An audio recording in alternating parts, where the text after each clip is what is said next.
안녕하세요, 잔유전입니다. 테슬라 코리아에서 차량을 선뜻 빌려주셔서 모델 S 플레드 리뷰 영상 준비해봤습니다. 제가 시승한 차량은요, 미드나잇 실버 외장에 크림 시트, 21인치 휠, 요크 스티어링, 그리고 FSD가 포함된 차량입니다. 모델 S 플레드는 양산차 중에 가장 빠른 차로 알려져 있죠. 모터가 앞쪽에 하나, 뒤쪽에 두 개 달린 트라이 모터 모델로 무려 1020마력을 내고요. 제로백이 무려 2.1초입니다. 30억 정도 하는 부가티 시론의 제로백이 2.4초인데 어떻게 보면 가성비가 굉장히 좋은 차량이라고 볼 수도 있겠습니다. 외관부터 먼저 보겠습니다. 모델 S가 처음 데뷔한 건 2012년입니다. 사실 491기가 나올 정도로 외관 변화가 크지는 않아요. 단점이라면 단점으로 볼 수는 있는데, 반대로 얘기하면 이렇게 오래 인기를 끄는 데엔 좋은 디자인이 한몫했다, 이렇게 볼 수도 있을 것 같습니다. 전체적으로는 디자인적으로 큰 변화가 없지만 안개등이 이제 다른 모델들과 패밀리룩을 이루는 거, 그리고 크롬 딜리트가 된 점이 그나마 큰 변화입니다. 전면 라이트는 일명 매트릭스 라이트가 적용되었고요. 잘 보면 리어 라이트도 면발광 방식으로 바뀌어서 더 날렵한 느낌을 주고 있습니다. 여기에 21인치 아라크니드 휠, 플레드 전용 리어 스포일러에 전체적으로 리터치된 외관이 주는 포스는 정말 어마무시합니다. 하지만 얼마 전에 시승한 모델 Y RWD와 마찬가지로 신형 모델 S에서도 이 초음파 센서가 빠지기 때문에 비전 센서로만 거리 인식이 가능합니다. 즉 외관에 달린 8개의 카메라로 주변 장애물을 인식하고 또 거리를 측정하는 거죠. 대체적으로 인식 수준은 꽤 훌륭합니다만, 지난 모델 Y RWD 후기에서 밝혔듯이 전방의 비전 센서 같은 경우에는 전면 카메라 사각지대 장애물은 경우에 따라서 정확히 인식하지 못합니다. 이 부분은 테슬라가 향후 업데이트를 예고한 만큼 하루빨리 개선되었으면 하고요. 이걸 제외하면 사이드나 후방은 비전 센서로도 충분히 감지가 가능했습니다. 자, 실내로 넘어와서요. 전체적으로 실내 만듦새가 굉장히 좋아졌습니다. 이전 세대 모델과 비교하면 확실히 고급감이 더해졌고요. 이제야 진짜 테슬라가 차를 만들고 있구나라는 생각이 듭니다. 외부에서는 큰 변화를 찾긴 어려웠지만 실내는 완전히 다른 차가 됐거든요. 구독자분들은 아실 텐데 제가 올해 초에 미국에 가서 모델 S 플레드를 시승을 했습니다. 자, 그때 시승한 모델은 화이트 외장에 화이트 시트였고요. 그 외의 옵션 다 똑같았습니다. 테슬라가 별다른 코멘트 없이 차량의 성능이나 파츠를 업데이트하는 경우가 있는데요. 그때 시승했던 차량과 비교해보면 2열 모니터가 더 커졌습니다. 위치 때문에 시청 경험이 그리 좋지 않다는 단점이 있긴 하지만 메인 모니터랑 별개로 제어가 가능하다는 점, 그리고 주행 중에도 영상 시청이 가능하다는 점이 큰 장점입니다. 그렇기 때문에 아이를 키우는 분들에게 좋은 선택지가 될 것 같다는 생각은 지금도 여전하고요. 자, 시트 얘기를 하자면요. 화이트 시트는 화사하고 쨍한 특유의 느낌이 있는 반면에 크림 시트는 뭔가 더 은은하게 밝은 느낌이어서 좋았습니다. 사실 제가 리프레시 모델 크림 시트를 처음 본 게 전시장에서였는데 그땐 좀 애매한 색상이라고 생각했거든요. 근데 며칠간 이렇게 시승차로 타보니까 개인적으로는 화이트 시트보다는 이렇게 톤 다운된 크림 시트가 더 좋다는 느낌이 들었습니다. 따라서 화이트 시트가 부담되는 분들, 하지만 밝은 시트를 원하시는 분들께 크림 시트는 좋은 대안이 될 것 같고요. 플레드 모델은 일반 모델과는 다르게 대시보드와 도어 트림이 이렇게 카본으로 마감되어 있습니다. 일반 모델은 우드 트림으로 마감이 되죠. 그리고 필러랑 천장은 스웨이드 처리로 고급감을 높인 게 특징이고요. 송풍구는 리프레시 되면서 모델 3Y처럼 깔끔하게 처리됐습니다. 이 차량은 라이젠 프로세서를 달고 나옵니다. 그래서 유튜브나 넷플릭스, 그리고 브라우저, 이런 멀티미디어 실행 속도가 이전 프로세서 대비 굉장히 많이 개선되었습니다. 보시는 것처럼 어떤 앱을 실행해도 빠릿빠릿하게 작동이 되는데요. 인텔 칩이 들어간 제 모델 Y 스탠다드와 비교해보면 로딩 속도가 정말 어마어마하게 차이 납니다. 역시 전자기기는 최신 버전이 최고. 그리고 이전 세대 모델 S와 X는 메인 디스플레이가 세로형이라서 사용성이 그렇게 좋지 못했는데 리프레시로 넘어오면서 이렇게 가로형으로 바뀌었습니다. 덕분에 영상 시청 경험이 대폭 개선됐고요. 또 디스플레이 틸트 기능이 있어서 혼자 운전할 땐 내 쪽으로 틸트해서 사용할 수도 있고, 또 조수석에 동승자가 했을 땐 동승자 쪽으로 틸트해서 멀티미디어 컨트롤을 맡기는 등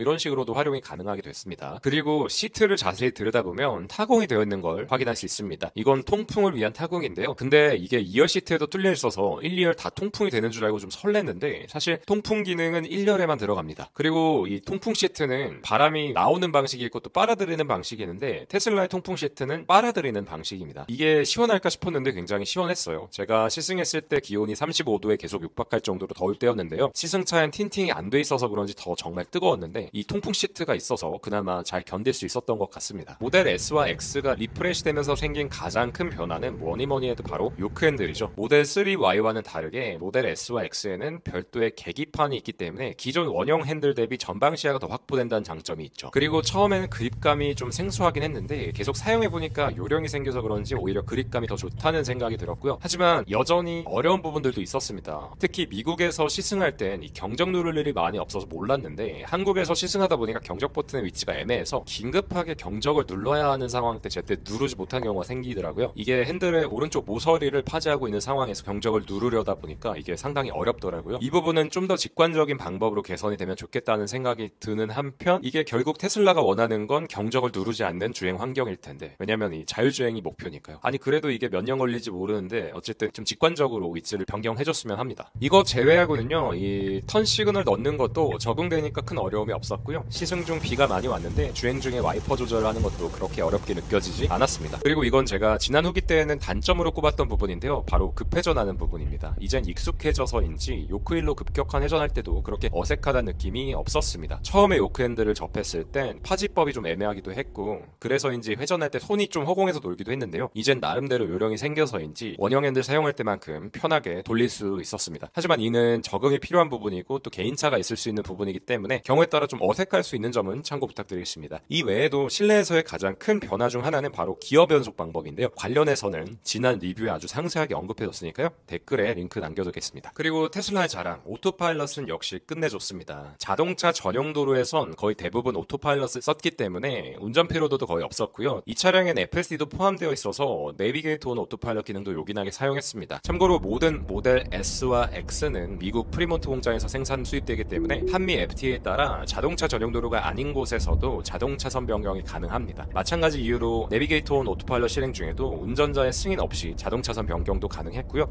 개인적으로는 전용 도로 아닌 곳에서 별로 쓰지 않는 기능이라 크게 의미는 없는데, 만약에 이제 자동차선 변경 많이 쓰시는 분들께, 그런 분들께는 좀 중요한 내용이 될 것 같습니다. 플레드 모델답게 가속 성능은 정말 말이 필요 없을 정도로 좋았습니다. 가속 모드를 플레드로 두면 엑셀을 아주 미세하게 밟아도 미친듯이 튀어나가더라고요. 공도에선 사실상 플레드를 이길 차량이 없을 것 같고요. 하지만 가속 성능이 너무 폭발적이기 때문에 고속주행과 핸들링에 익숙하지 않은 분은 플레드 모드보다는 컴포트 모드에 두고 운전하시는 걸 추천드립니다. 컴포트 모드로 두면 정말 언제 그랬냐는 듯이 차량이 얌전해지는데요, 가족차로도 손색이 없을 정도로 가속이 부드러워지고요, 또 편안한 주행이 가능합니다. 가속 모드 하나로 완전히 다른 차가 되는 걸 보니까요, 타겟 고객의 스펙트럼이 굉장히 넓겠구나 라는 생각이 들었습니다. 그리고 모델 3Y와는 다르게 이 차량엔 에어 서스펜션이 들어가는데요, 노면에 따라 적절히 개입하고요, 또 확실히 볼륨 모델들 대비 편안한 승차감을 보여줍니다. 그리고 서스펜션 세팅을 컴포트로 뒀을 때는 확실히 승차감이 보다 편안하고 부드러워지는데요, 가속 모드랑 서스펜션 모두 컴포트로 둔다면 플레드 모드 대비 많이 물렁해지는 건 사실이지만 이 가족차로 손색 없을 정도로 편안하게 탈 수 있는 모드가 됩니다. 그리고 시승 이튿날 제가 라운딩을 다녀왔는데요, 골프백을 한번 실어봤습니다. 결론적으로 시트 폴딩 없이는 2명분까지만 편하게 수납이 가능했습니다. 골프백 3개를 이렇게 가로로 실어보려 했는데 어려웠습니다. 하지만